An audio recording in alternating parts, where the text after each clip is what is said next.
Hey, how's it going, everybody? And welcome back to another video. This video is kind of near and dear to my heart because it's one that I think, first of all, a lot of people need to hear, and second of all, I even maybe need to hear it on occasion, and I wish I would have heard it, especially during maybe the lows of my entrepreneurial journey. And I just want to talk about basically how to overcome overthinking, overanalyzing, overprocessing, and how to get back into action mode, because really, as an entrepreneur, you're going to be faced with a lot of trial. You're going to be faced with like other opportunities that you could go down if you really wanted to. You're going to be faced with, information overload from maybe even people like myself, to be honest with you, like me, who will continue to give you information and new ideas and new concepts. And dude, it's hard. You got books, you got tons of different opinions of people who have been there, done that, and who have succeeded, who are trying to teach you to do the same. And or maybe you have like paralysis because there's so many opportunities and you don't know what to do, or maybe you're on the other end of the bell curve and you don't recognize the right amount of opportunities. And I want to talk in this video about that balance that needs struck in order for you to get results in your business, in order for you to actually begin to build something. And because I believe that, humans, we exist on this kind of up and down. In our daily lives, we have up and downs. Nonetheless, and like some years are better than other years, and some decades are better than other decades. And we live on this constant up and down. And I think maturity, and I think, growth, ultimately can, in one capacity, be defined as taking those slopes and sort of smoothing them out a little bit. So they're not so high and not so low, they're more steady. And with that steadiness, you can build something meaningful. And so what the heck am I talking about? So let me talk a little less hippie talk, right? So I'll use some examples. I'll use myself as an example. So for a very, very long time, I struggled to get my income past $2,000 a month. $2,000 a month, like for like 8 freaking horrible, messy, depressing months. I could not break that freaking barrier, and it destroyed me.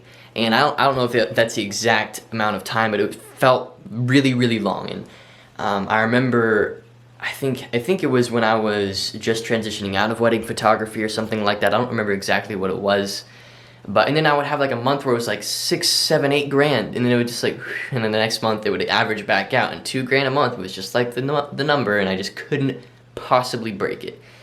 And now I have a new number that I can't break, right? And it's just a trend, and it happens with all entrepreneurs, and it's a part of the journey, right? And I look back at that stage, and I think about what was I struggling with that kept me from breaking that barrier. And I would say 80%. If there was a wall built between me and the goal of breaking that $2,000 a month, number, the wall would be built like 80% out of overthinking, overanalyzing, and overprocessing new ideas and new opportunities, and overthinking simple ideas and simple concepts, right? So like, for example, let me give you an example of simplicity working its way into my business and allowing me to do something new. So a great example of this, for me personally, not for you because you haven't experienced it, but for me personally, and hopefully this story means just as much to you, is my coaching business. I did not plan on making as much money with my coaching business as I do now. It was not something I intended to do. It was not something I was planning for. It literally just happened. And once I had proof of concept, and this is what I teach, once you have proof of concept, you scale. If you have money in your bank, you are happy with the amount of work you put in, and the client is happy with, or the customer is happy with the product or the outcome or the service, that is proof of concept. And at the beginning of the year, I had somebody message me and say, hey, I would love coaching, how much would you charge for that? And I literally wasn't even intending on doing it, but I said, sweet, let's get on a call and make it happen. And the dude paid me quite a bit of money, right? And I said, shoot, okay, so I'm gonna walk this through and see if he's actually happy with coaching. He was happy with coaching, he got results. And I said, all right, that's what I'm going to focus on then. If I can get people results, they pay me money, they get results, I'm happy, they're happy. That's proof of concept, so let's scale. And so I had the proof of concept. What was scaling? Well, scaling was putting in systems so that I could do that more. Now that that has happened once, let's replicate that phenomenon and let's make that happen more. And so I reverse engineered that process. I asked him, what videos did you watch? What did you hear from me that actually made you want to work with me? What did, you know, if I were to build a funnel, what needs to be in it is basically what I was trying to think, right? And so I built the funnel. I now have the TreyCockrum.com/coaching funnel where you can work with me to grow your social media marketing agency, right? And I've been able to get massive results, and I promise I'm not trying to plug my coaching, but that's a great story because literally within a month I was making zero in coaching, and I'm not open with all of my income sources right now. I will eventually, but at the end of that month the coaching income rivaled my agency, and I was like, shoot, like it's crazy how quickly it happened, right? And it's simply because I had proof of concept and I scaled on it, and it was simple. Because the simplicity of business can be summed up as this, right? You solve a problem for somebody, and if they're happy with that solution and they're willing to pay enough for it and you're happy with the amount of work it takes for you to solve it, continue to do that. And as you grow that, you will have burnouts, so that's when you begin to productize the service. And you begin to make it easier and easier for you as the service deliverer to actually make it happen. So instead of you delivering the service, maybe somebody else does now and you pay them. Or instead of it being a service, now it's a product. So instead of cleaning pools, you sell pool cleaning kits, right? And you begin to scale that way. And so how does this help with overthinking? How does this help with paralysis? How does this help with information overload? It's a great story, Trey. Thanks for bragging on us. What do we actually do though? Here's what you do. You look for proof of concept. If you've ever been paid any amount of money for anything, and the client was happy, or the customer was happy, you were happy, and it was a good amount of money, keep doing that. I literally went through recently, one of my coaching students, he was wanting to do like lead gen for real estate agents, and I helped him with it, helped him build funnels, helped him get some clients or whatever. And the sad thing was that before he even got on coaching with me, he was already like slinging Instagram services for people. He was already making money selling Instagram growth services for personal brands. And so he was already making money, but for some reason he had romanticized lead gen for real estate agents. And I guess I get that, but literally on our second to last call of like a 2-month lock-in, I was like, dude, why did you not tell me that you were already making money with Instagram? We could have spent the past 2 months scaling that and getting you more money there instead of trying to go this whole other freaking route that we really didn't need to go. And he was like, shoot, you're right. And so we put a date on the calendar in like July, I think, where we, because he's on track to do amazing. Like he's gonna do great, especially now he's got my help, he's got the foundational stuff that I've brought him. We put a date on the calendar in July where we're going to reconnect, and hopefully we stay in contact throughout that time. And by that time, he's going to hop back into my coaching program, and we're going to help him actually scale further. And what am I saying? I'm saying proof of concept. I'm saying once you have proof of concept, that's all you need. You roll with it. That's all you need. And how do you get proof of concept? Well, you experiment. You play with different things, and you should be willing to fail, willing to test and spend time. Right? And how do you get over overthinking? Well, you look for simple things. Instead of looking for complex, hard to grasp things, and people, my gosh, people get caught in the weirdest bubbles in this space. People get caught in like, I get the value of meditation, but people think that like, as a beginner entrepreneur, that like spending time sitting on your butt and like breathing, like I get it, I do it, I meditate. But like, if you haven't gotten proof of concept yet and your priority is to build a business, then go get proof of concept. Like, stop making it about all these other weird things. Like, the only reason those things exist is because people like me and these industry thought leaders are telling you all their secrets about like their diet and like their meditation practices, which are all important, and I follow them to a T for myself. But like, if you don't have proof of concept, then none of that matters.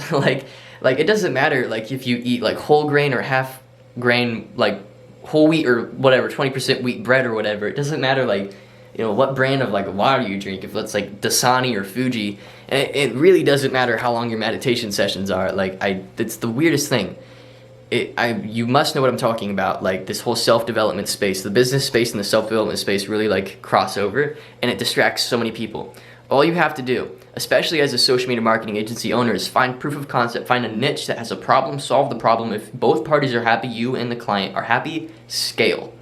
Do that more. And the reason I use my coaching example is because I wasn't intending on it, but proof of concept arrived, and off I went. And now the coaching business is one of these things that is just like incredibly fulfilling, easy, and I get appointments for coaching constantly. And I leverage my personal brand to do it, and I recognize that, so it's not something that anybody can do, but I'm using that as an example. Because once you have proof of concept, the only thing you got to do is reverse engineer why it worked and then build a system to let it happen more. And so if you're stuck, if you're frustrated, if you feel like you can't break a certain income level, that is probably, for me personally, the biggest barrier between me and the income that I desire to have, even now, is reverse engineering why things are working and figuring out new ways to systemize the process, right? And another great example, and this will sort of be the final example, is there's somebody that I'm well networked with. I can't really say their name, but they sell a course, right? I'm in the information product space. I got tons of friends who do the same thing, and they sell an Amazon course for like $300 or something, right? And they've been selling it for a long time, and it's doing really, really, really well. And basically what they've done is they've opened up a coaching program that charges way more. Like they charge, instead of $300 for coaching, they charge like $3,000 for coaching. So $300 for the course, and then they are calling the course buyers. Everybody who buys this course, they get a call within 2 or 3 days saying, hey, how you liking the course? Are you enjoying it? And then they get another call like a month later, and they're just checking in on them, and they're trying to sell them coaching basically. And it's working really, really well. They are selling a ton of coaching, like having like $20,000 to $40,000 days selling coaching, right? Like insane days. And this is a mentor of mine and a good friend. And basically the reason why I bring that up is because, well, they had proof of concept. They had a niche that had a problem. The niche was people who wanted to sell on Amazon. The problem was they didn't know how. The solution was a course. And so they expanded on that and say, okay, let's trickle more revenue out of this problem by solving it more diligently. People will always pay more for coaching than they will for a course. That's just how it is. They want to work with the source, right? And they see more value because they feel closer to the solution of their problem. And that's why I charge highly for my coaching versus the course that I'll be coming out with soon. The coaching and the course price will be vastly different, right? And that's why. And so they had proof of concept, so they expanded on it. They said, why is this working? Well, it's working because we're teaching these people these specific things, and that's what gets them results. So why don't we open up a coaching program where instead of just having the course, they have accountability and a real person, and et cetera, et cetera. And they began to train the most successful students in their Amazon course how to be coaches. And it just clicked because they had proof of concept and they scaled on it. So if you're overthinking, and I have plenty of people in my network or who DM me, or even coaching students who overthink and are stressed out, and they're like, they don't know, okay, what's next, you know, how do I break through this barrier? Reverse engineer why what is working, and scale it. Once you figure out the bottlenecks involved in whatever process it is that you're sending, you know, inputs through, then remove that bottleneck and allow the process to open its mouth for more inputs, right? And so it goes back again to inputs, processes, outputs, right? As pretty much all my crap does. So hope you enjoyed this video. If you did, then leave a like down below and subscribe. Really thought this video was necessary to make and felt the need to put it out there because it's something that I wish I would have heard. Proof of concept is all you need. Scale off of it. I would also recommend reading this book, The E-Myth. Talks about the different types of entrepreneurs, and you got business owners, entrepreneurs, or you got business owners, entrepreneurs, and freelancers. And business owners own the business and operate it. Entrepreneurs own the whole business, including the business owner themselves, and the business just writes them a check, and the entrepreneur doesn't have to do much, you know. And then you have freelancers, which are people that just go around doing odd jobs. And a lot of people are just freelancers, and it's because they haven't reverse engineered why what is working works, and they haven't allowed themselves to scale, right? So if you're out there dishing out, like, for example, like chatbot services, and you're building chatbots for clients, then the next thing you need to do is, okay, who else can help me deliver these chatbot services? How can I systemize my sales process? How can I get more people in the door? And how can I just build this machine, right? And you got to think inputs, which is more eyes on the business, processes, which is converting those eyes into leads and into sales, or into leads maybe in the process, and the output is like sales, right? And you just got to think that direction. So proof of concept, scaling, that's all you need to think about. Think about nothing else. Forget all the other noise. You know, there's so much noise out there, and it's something that I even have a hard time with. It's held me back in a massive, massive way. And I just hope and pray the best for all of you, because there's a lot of crap. So anyway, I was going to end the video a second ago. Thanks for watching. Hope you enjoyed. If you did, leave a like down below and subscribe. And I'll hit you guys back if you leave any comments or anything, any questions like that. Feel free to follow on Instagram, whatever. See you soon.